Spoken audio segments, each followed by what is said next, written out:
Paano kung biglang magkaroon ng malaking armadong labanan sa pagitan ng China at Pilipinas? Ano ang posibleng mangyari sa ating bansa?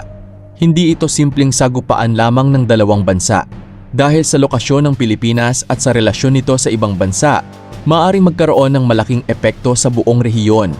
Posibleng maapektuhan ang transportasyon, komunikasyon, negosyo, supply ng pagkain at iba pang pangunahing pangangailangan.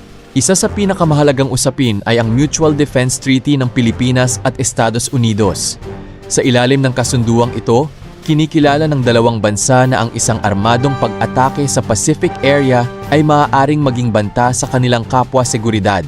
Nakasaad din na kikilos ang bawat panig upang harapin ang common danger, alinsunod sa kanilang mga constitutional processes. Kaya maaaring magkaroon ng mas malaking involvement ang Estados Unidos. Pero hindi ibig sabihin nito na automatikong pareho ang magiging tugon sa bawat sitwasyon.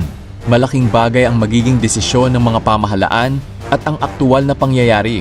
Para naman sa ordinaryong Pilipino, maaaring maramdaman agad ang epekto sa ekonomiya. Posibleng maantala ang transportasyon at supply chains, magkaroon ng kakulangan sa ilang produkto at tumaas ang presyo ng mga pangunahing pangangailangan, lalo na sa mga lugar na malapit sa conflict zone. Maaari ring maapektuhan ang negosyo, turismo, trabaho at kalakalan. Dahil mahalaga ang Pilipinas sa mga ruta ng kalakalan sa Southeast Asia, ang isang malaking conflict ay maaaring magkaroon ng epekto hindi lamang sa ating bansa, kundi pati sa mga kalapit na estado. Maaari ring tumaas ang tensyon sa rehiyon habang sinusubukan ng ibang bansa na maiwasang lumawak ang labanan. Kaya napakalaki ng maaaring maging epekto nito sa ekonomiya at seguridad. Kaya sa ganitong senaryo, ang pinakamahalagang tanong ay hindi lang sino ang mananalo, kundi gaano kalaki ang magiging epekto nito sa milyon-milyong ordinaryong Pilipino.